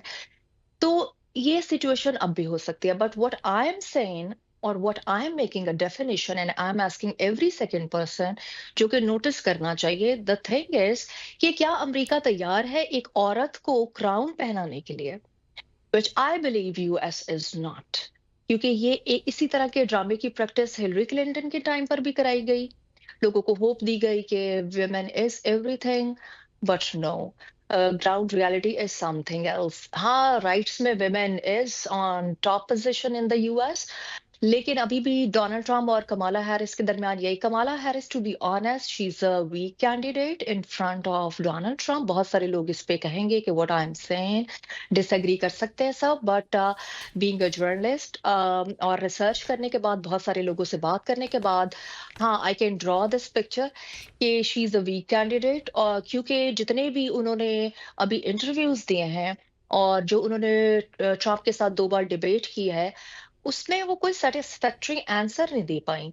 और क्योंकि अमेरिकन जो इस मुल्क की हुदूद में रहते हैं, उनको इकोनॉमी बॉदर करती है सबसे पहले, कि वो नहीं चाहते कि वो इन्फ्लेशन का शिकार हों। और डेमोक्रेट्स ने अनफॉर्चुनेटली जितने भी वादे किए थे, वो सारे वादे हवा हुए, वफा कोई भी नहीं हुआ। तो इमिग्रेशन से लेकर जंगबंदी से लेकर सब चीजों पे तो कुछ नहीं हो पाया। तो फिर अभी क्या होगा? और कमाला हैरिस वही एक पिटा हुआ जो मैं इसे बोलूंगी कार्ड यूज करती है Democrat. They always talk about abortion policy. तो ये तो एक बड़ा चैस था डेमोक्रेट्स के पास। 4 साल उन्होंने गवर्नमेंट को सर्व किया है, तब उन्होंने इसी मोटो के ऊपर काम क्यों नहीं किया? That is another question raise by me, but nobody is talking about it कि ये इतनी एक इम्पॉर्टेंट बात है। 4 साल के टेन्योर में क्यों नहीं किया, जो कि अब आके कमाला हैरिस कह रही है मैं करूंगी ये, because she want women card, she is playing women card. और वो चाहती हैं कि वुमेन का वोट उनके पास आए। अब जो लिबरल वुमेन है, अगर हम उनको नैरो डाउन करें, यस दे आर प्रो, क्योंकि औरतें यहाँ पर वो नहीं चाहती बच्चों के मामले में पढ़ना।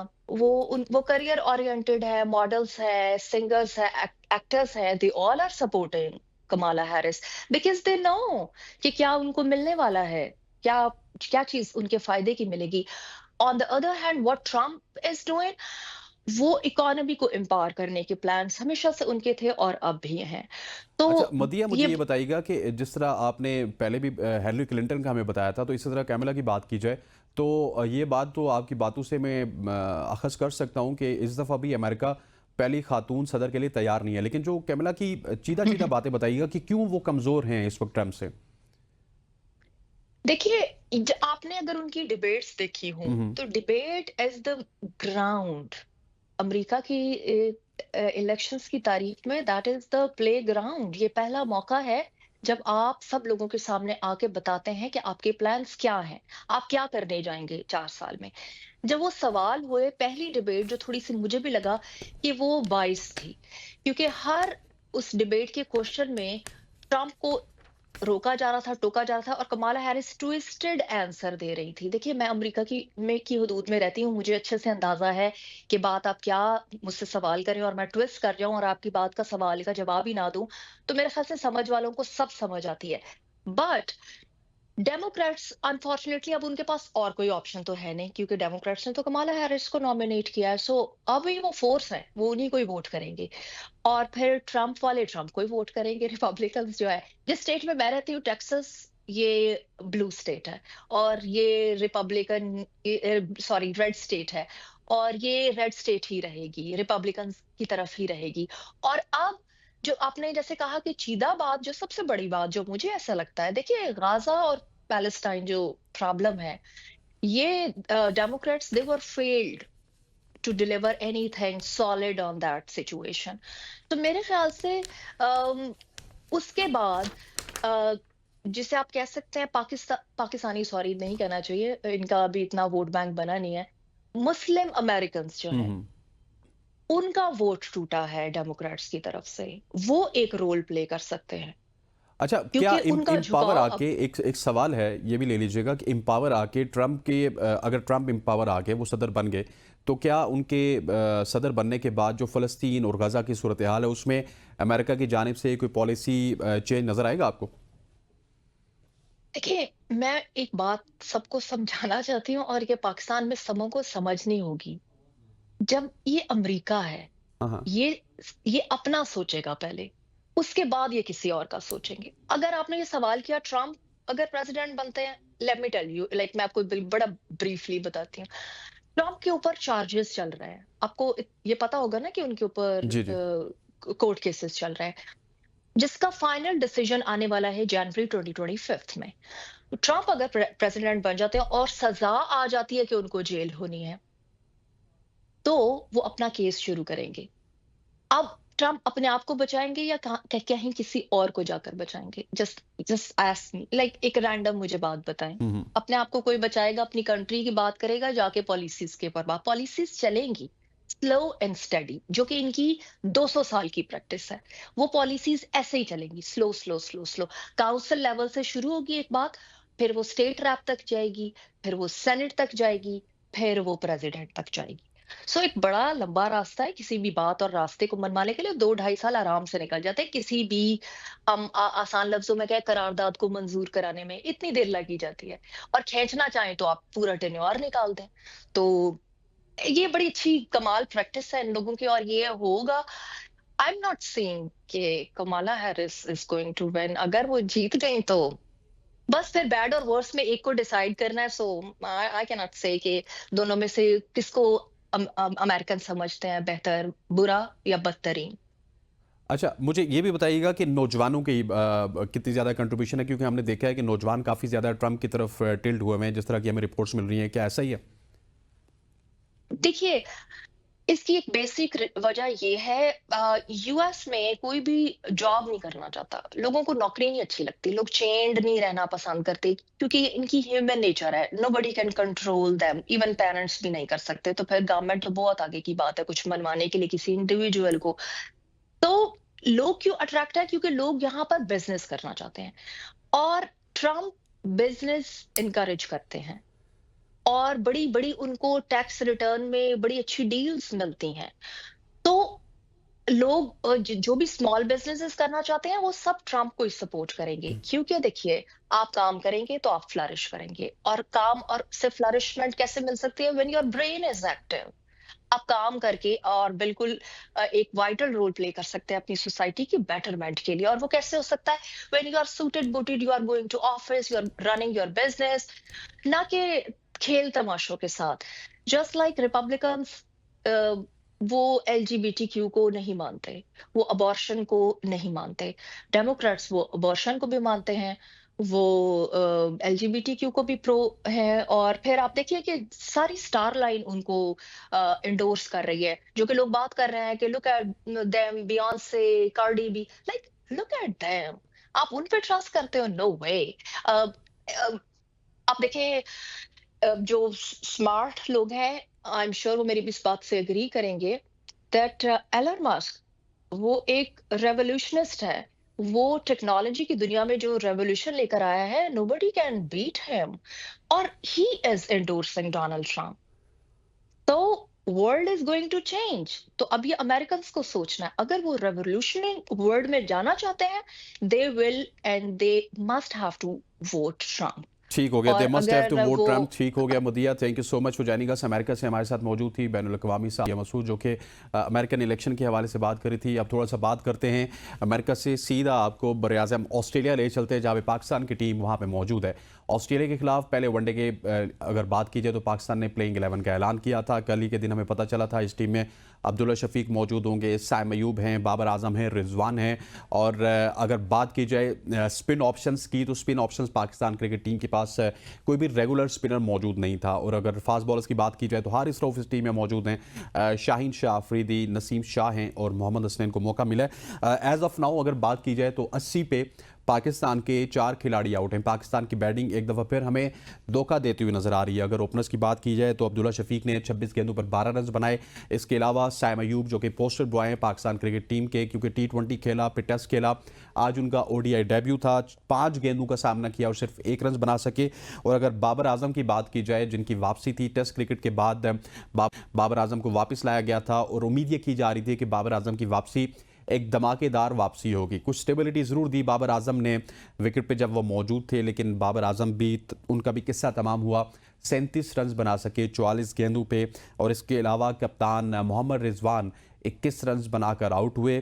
कामरान गुलाम जो कि पहले टेस्ट मैच में हमें बहुत ज़्यादा शानदार बल्लेबाजी करते हुए नजर आए, उसके बाद अगले टेस्ट मैच में, उससे अगले टेस्ट मैच में 2 इनिंग्स में फेल होते हुए नजर आए।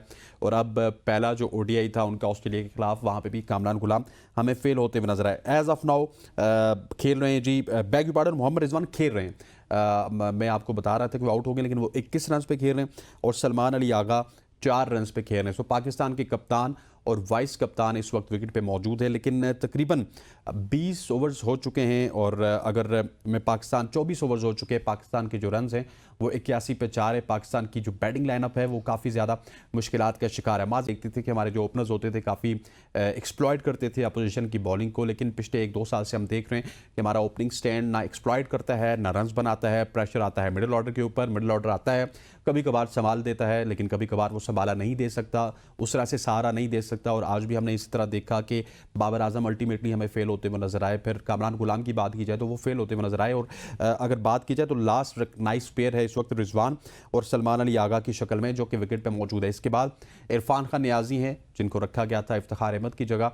अब नियाजी कितना ज़्यादा पाकिस्तान की बैटिंग के लिए साजगार साबित होंगे ऑस्ट्रेलियन कंडीशंस में, that is a big question. और उसके बाद शाहीन शाह अफरीदी और नसीम शाह की सूरत में 2 पार्ट टाइमर्स हैं जो कि पाकिस्तान की बैटिंग को सहारा दे सकते हैं। लेकिन as of now Mohammad Rizwan और सलमान अली आगा को एक ऐसा स्टैंड देना होगा जो कि पाकिस्तान को चाहिए। पाकिस्तान को इस वक्त चाहिए तकरीबन 100-150 रन का स्टैंड एटलीस्ट चाहिए, ताकि 200-250 रन वो ऑस्ट्रेलिया को दें।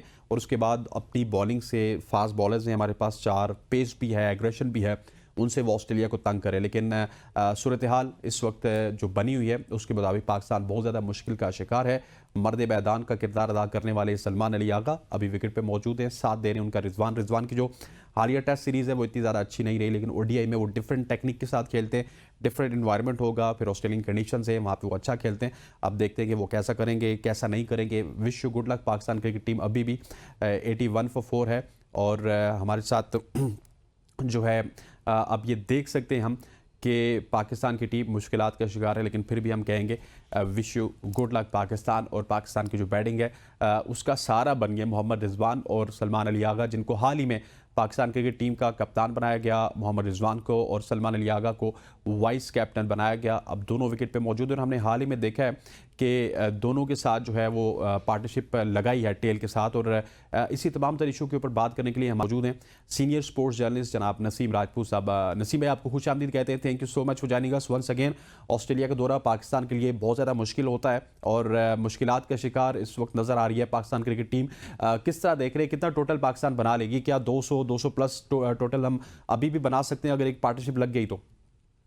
देखिए, एक पार्टनरशिप लगना भी इतना आसान काम नहीं होगा हसनैन। इसकी वजह यह है कि ऑस्ट्रेलिया की कंडीशन हमेशा से, जो भी टीमें हमारी गई हैं, जो इससे पहले बड़े हमारे सुरमा प्लेयर जो थे, वो भी जब ऑस्ट्रेलिया के टूर पे गए वो भी उस तरह परफॉर्म नहीं कर सके। और उससे पहले हमारे प्लेयर्स को एक टाइम मिला करता था। ऑस्ट्रेलिया की कंडीशन जो दुनिया भर में बहुत मुख्तलिफ मानी जाती है, न्यूजीलैंड, ऑस्ट्रेलिया, साउथ अफ्रीका की अपनी कंडीशन, इंग्लैंड की अपनी कंडीशन है, तो यहाँ पर टीमें आमतौर पर पहले जाती हैं और जाके ट्रेनिंग करती हैं। तो हमारी प्लानिंग का फुकदान काफी हद तक दिखाई दिया। देखें, अगर बाबर आजम आपकी आखिरी 2 टेस्ट टीम का हिस्सा नहीं थे, नसीम शाह नहीं थे, शाहीन शाह अफरीदी नहीं थे, और आप अगले 2 टेस्ट की टीमें अनाउंस कर चुके थे, तो ज्यादा बेहतर होता अगर आपके फोल्डर में ये लोग थे, नया ऑस्ट्रेलिया में खेल रहा था, आप उन्हें थोड़ा पहले भेज देते। देखिए, थोड़ी सी प्लानिंग डिफरेंट करनी पड़ेगी। अगर आप थोड़ा सा पहले भेजते तो वो कंडीशन से और हम आहंग होते। एक दिन पहले वो उड़े, एक दिन के बाद बाकी खिलाड़ी उड़े, टेस्ट सीरीज मुकम्मल करने के बाद वहां जाके 2 दिन आपको टोटल प्रैक्टिस का मौका मिला है। आई डोंट थिंक 2 दिन बहुत ज्यादा होते। आपके ऑस्ट्रेलिया, आप भी इंडियन टीम जाएगी, वो देखिएगा कितने दिन पहले पहुंचेगी बॉर्डर गवास्कर ट्रॉफी खेलने के लिए। तो आपके जो थिंक टैंक है, वो जो आपका प्लान मुरतब कर रहा होता है, उसको कम से कम इस चीज का ख्याल करना चाहिए। देखिए, अगर आप इस टीम में बात करते हैं तो कई प्लेयर आपकी टेस्ट टीम का हिस्सा नहीं थे, तो आप ज्यादा बेहतर होता कि उनको थोड़ा सा पहले भेज देते। हारिस रऊफ भी नहीं थे। अभी हम देखते हैं हमारे बॉलर्स भी जो अब तक काफी अच्छे से एशियाई कंडीशन को यूटिलाइज करने के आदी हुए हुए, वो कैसी बॉलिंग करते हैं इन पिचेस के ऊपर, क्योंकि इसमें लेंथ थोड़ी सी पीछे रखनी पड़ती है। पाकिस्तान को रन्स तो कम से कम 200 तो करने होंगे अगर फाइट करनी है, क्योंकि ऑस्ट्रेलिया अपनी कंडीशन में खेल रहा है। गो के उनके की प्लेयर्स कई सारे नहीं है, लेकिन उनका जो भी प्लेयर आता है टीम के अंदर, वो पूरी शेफील्ड शील्ड और ग्रूम होने के बाद टीम का हिस्सा बनता है। तो हम ये एक्सपेक्ट करें कि कोई नया खिलाड़ी आया होगा, वो परफॉर्म नहीं करेगा, हो सकता है वो पहले वाले इससे ज्यादा भी परफॉर्म कर जाए। तो पाकिस्तान को 200 रन कम से कम हुसैन जरूर बोर्ड पे सजाने चाहिए। एज ऑफ नो नसीम भाई, 89 for 4 हाफ वे डन हो चुका है। 25 ओवर्स में हमने 89 रन बनाए और ये आज से नहीं हो रहा, ये काफ़ी अरसे से हो रहा है कि पाकिस्तान अब बहुत डरा लग रहा है। हमारे पास सईद अनवर की तरह के ओपनर होते थे, फिर अगर लेटली हम बात करें, अहमद शहजाद ने ओपनिंग की, शर्जील ने ओपनिंग की, लेकिन अब साइम अयूब को जिस इंटेंट के लिए हमने टीम में रखा था, या फिर अब्दुल्ला शफीक मौजूद है, वो इंटेंट नज़र नहीं आ रहा। क्या बच्चों को बहुत ज़्यादा डराया जा रहा है? देखिए, इंटेंट ऑस्ट्रेलिया में तो दिखना मुश्किल है। यही इंटेंट हमने देखा था कि हम तो अपने मुल्क में भी भूल गए थे। तो पाकिस्तान एक मुश्किल कंडीशन से निकला है। बहुत बुरे हालात पाकिस्तान क्रिकेट के थे। हम आखिरी 2 टेस्ट मैच जीते, लेकिन हम जिस कंडीशन में टेस्ट मैच जीते हैं, ऑस्ट्रेलिया का उससे दूर दूर तक कोई ताल्लुक नहीं होगा। और हम ये अपने ही मुल्क में इस तरह की कंडीशन प्रोवाइड कर सकते हैं और जीत सकते हैं। तो अब तो आप उस चीज को दिमाग से निकाल दें, लेकिन हमारे बैक पे जीत आ गई है जो हमारे पास काफी अरसे से नहीं थी। अब इस जीत का कितना फायदा उठाते हैं पाकिस्तानी प्लेयर, ये जरूर देखना होगा। नया कप्तान है रिजवान, आपने रिजवान को कप्तान तो बनाया है, लेकिन आप भी देखें कल भी जो प्रेस रिलीज आया पाकिस्तान क्रिकेट बोर्ड पर, उसमें वाज़ेह तौर पे लिखा था कि नेशनल क्रिकेट सिलेक्शन कमेटी ने 11 रुकनी हतमी टीम का ऐलान कर दिया। यार, नेशनल सिलेक्शन कमेटी आपकी हतमी टीम अनाउंस नहीं करती। आप अपनी होम सीरीज में तो चले, उस वक्त जब बहुत बुरे हालात थे, आप गैरी क्रिस्टन भी छोड़ के चले गए। आपने देखा होगा जब तीसरे टेस्ट मैच की टीम का अनाउंसमेंट सिलेक्शन कमेटी ने किया, जैसन गिलेस्पी और शान मसूद से भी इवन के प्रॉपर तौर पे राय नहीं ली गई। अब अगर माजी में ऐसा नहीं होता था, टूर सिलेक्शन कमेटी टूर पे सिलेक्शन कमेटी का अनाउंसमेंट करती थी, उसमें कप्तान का पूरा इन्फ्लुएंस होता था, कोच का इन्फ्लुएंस होता था। लेकिन यहाँ सिलेक्टर गए, एक नई पॉलिसी है, और उसके बाद उन्होंने फीडबैक दिया, जिसके बाद टीम का अनाउंसमेंट हुआ।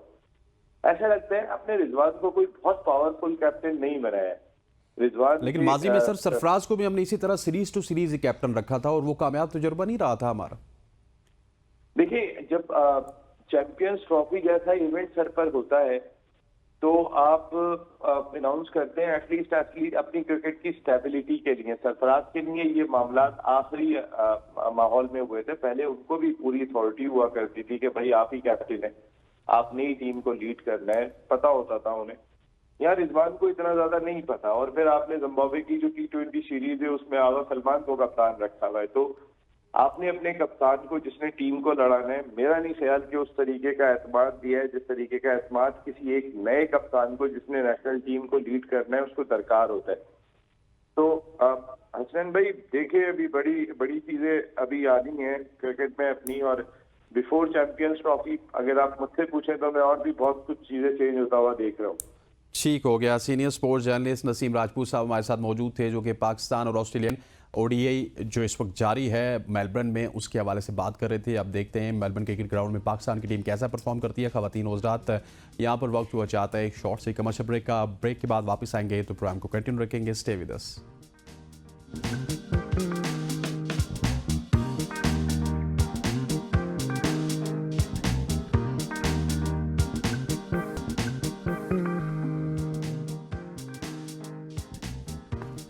वेलकम बैक टू सुबह की सोच। आज बहुत ही स्पेशल गेस्ट हमारे साथ मौजूद हैं। इससे पहले भी हमने आपकी मुलाकात करवाई थी उनसे, और आज हमारे साथ मौजूद होंगी बिनिश फातिमा, CTO हैं रावलपिंडी की, पंजाब पुलिस की ऑफिसर बिनिश फातिमा, जिन्होंने बैनुल-अक़वामी अवार्ड अपने नाम किया।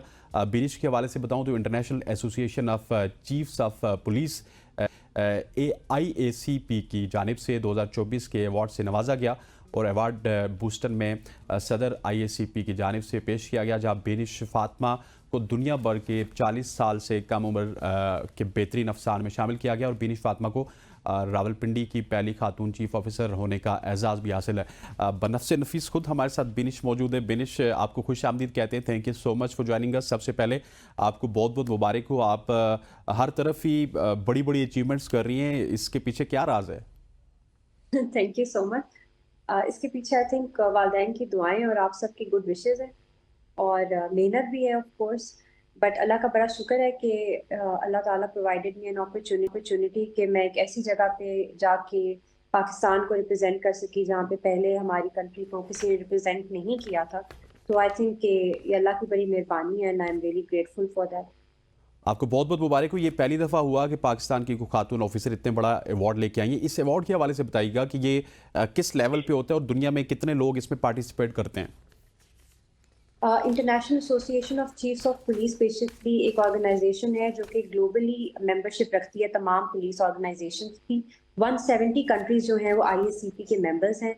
हर साल हर कंट्री से 20 to 30 नॉमिनेशंस जाती हैं IACP में for the award which is called 40 under 40, जिसके अंदर वो 40 ग्लोबली पुलिस ऑफिसर्स को सिलेक्ट करते हैं on basis of their leadership skills and the kind of things that they can do in police. उसके ऊपर they select individual for this award, और पूरा एक ग्लोबल पूल ऑफ कैंडिडेट्स होता है जिसमें से वो 40 under 40 को सिलेक्ट करते हैं।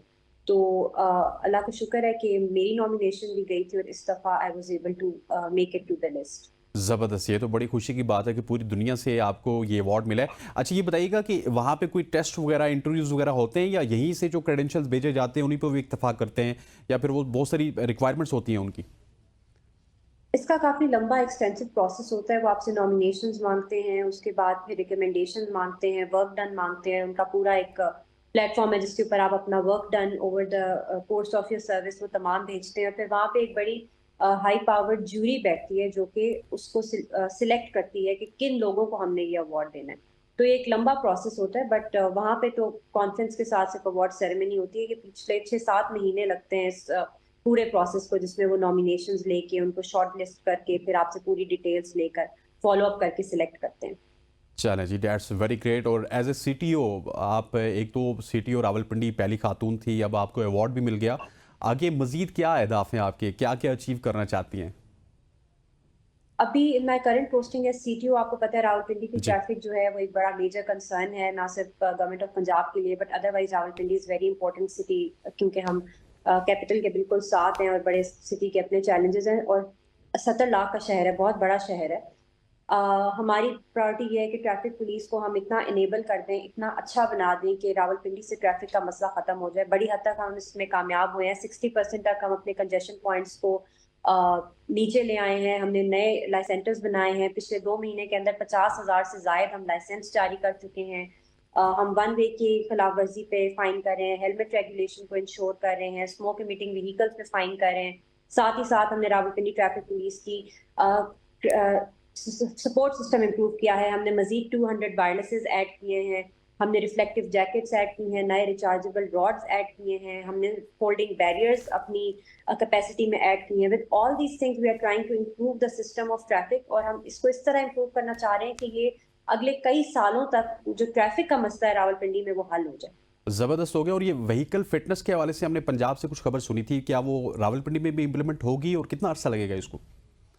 व्हीकल फिटनेस पे रावलपिंडी ने इनफैक्ट सबसे पहले काम करना शुरू किया था, क्योंकि हमारा एक एक्सीडेंट हुआ था बड़ा फेटल कहूटा कलर रोड के ऊपर, जिसके अंदर 26 बंदों की डेथ हो गई थी। उसके बाद हमने व्हीकल फिटनेस को बड़ा सीरियसली लेकर अपनी डोमेन एक्सपेंड करके आरटीए को साथ मिला के we started a crackdown on the vehicles that were travelling without route permit, without drivers licence और फिटनेस सर्टिफिकेट। इस मद के अंदर हमने पिछले 2 महीने में 9,000 से ज्यादा जो पब्लिक सर्विस व्हीकल्स हैं उनको चेक किया है, और 3,000 से ज्यादा को फाइन किया है। 900 से ज्यादा को हम सील कर चुके हैं। और रावलपिंडी में इस वक्त एक रिकॉर्ड है कि हर व्हीकल सुबह आरटीए के बाहर मौजूद होती है, और 2 किलोमीटर लंबी लाइन होती है जो कि फिटनेस सर्टिफिकेट लेने के लिए वहां मौजूद होते हैं। इससे पहले ऐसा कभी भी नहीं होता था। और हम बिल्कुल इंश्योर करते हैं, हमें जरा सा भी पता चलता है कि कोई इस तरह की गाड़ी मौजूद है, हम उसको फॉलो करके, हम उसको पकड़ के बंद करके इम्पाउंड करते हैं। व्हीकल फिटनेस पे there is no tolerance in Rawalpindi. हम बिल्कुल अलाउ नहीं करेंगे किसी ऐसी गाड़ी को जो कि आम शहरियों की जान को खतरे में डाले। चले जी बिनिश, बहुत बहुत शुक्रिया। आप सीटीओ भी बन गई, बैनुल अक़वामी अवार्ड भी आपने ले लिया, और हम उम्मीद करते हैं कि बहुत सारे और भी एजाज़ हैं जो कि आप अपने नाम करेंगे और आपकी वजह से पूरा पाकिस्तान करेगा। हमारे साथ मौजूद थी सिटी ट्रैफिक ऑफिसर बेनिश फातिमा, जिन्होंने हाल ही में बैनुल अक़वामी अवार्ड लिया। यहाँ पर वक्त हुआ चाहता है एक शॉर्ट सी कमर्शियल ब्रेक का। ब्रेक के बाद आएंगे तो आपका फेवरेट सेगमेंट एस्ट्रोलॉजी के हवाले से बात करेंगे। स्टे विद अस।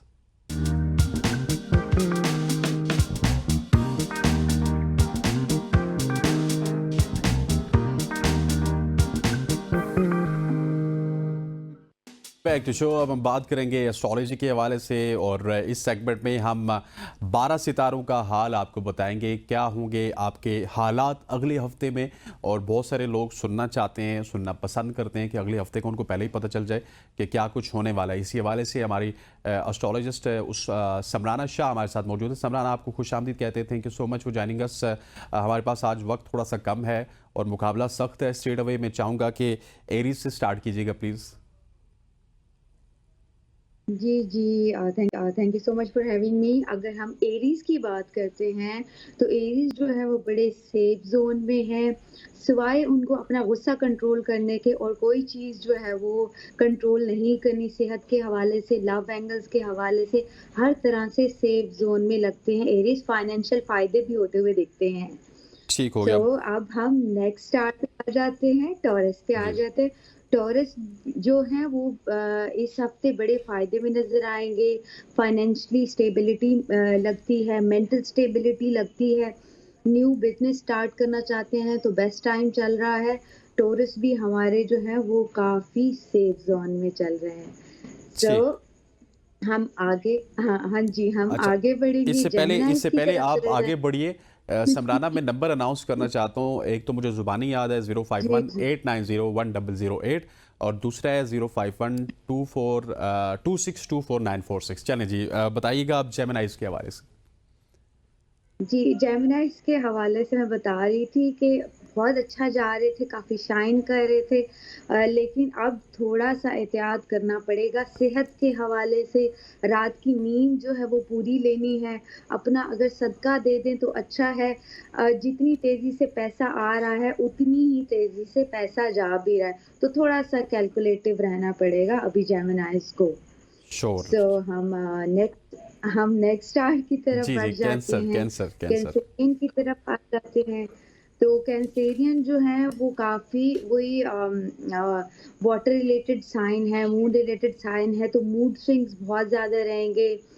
बहुत बहुत एहतियात करें गाड़ी चलाते वक्त, ड्राइविंग करते वक्त। मैं ख़ास तौर पे सदका कहूँगी, गोश्त का सदका दे दें। जो भी जितने भी हमारे कैंसेरियन हैं, काफ़ी जो है वो उनको ज़रूरत है इस टाइम पे सदका देने की। फिर हम नेक्स्ट स्टार लियो की तरफ बढ़ जाते हैं, हम आते हैं वर्गो की तरफ। तो लियो लियो हो गया। वर्गो जो है, लियो रह रहे हैं। सॉरी, लियो जी जी, लियो के लियो साथ कोई लियो कर मसला ले। तो नहीं है आपको सबराना?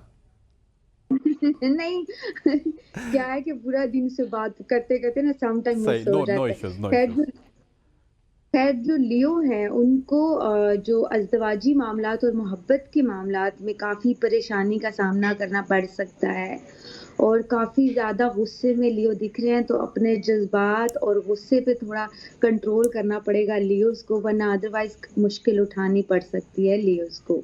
ठीक। सो उसके बाद हम नेक्स्ट स्टार पे चलेंगे, वर्गो की तरफ चलते हैं। तो वर्गो जो है हमारे, वो भी एंजाइटी और डिप्रेशन में चल रहे हैं। खर्चा बहुत ज़्यादा है, कैलकुलेटिव रहना पड़ेगा। जॉब वगैरह जो है अगर स्विच करना चाहते हैं तो काफ़ी अच्छा टाइम है, लेकिन अज़दवाजी मामलात में शायद परेशानी का सामना करना पड़े। मोहब्बत के मामलात में इस टाइम पे शादी मंगनी की तरफ अगर ना ही जाएँ तो बेहतर है। ठीक, जी, लिब्रास। तो इसके बाद हम लिब्रा पे आ जाते हैं। लिब्रा जो है वो काफ़ी शाइन कर रहे हैं, काफ़ी चमक रहे हैं। कोई दिली ख्वाहिश भी जो है वो लिब्रास की पूरी होती हुई दिख रही है। तो लिब्रास जो है वो खुश हो जाएँ, काफ़ी सेफ ज़ोन में हैं, और इस वक़्त उनकी दुआएँ भी कबूल होती दिख रही हैं लिब्रास की।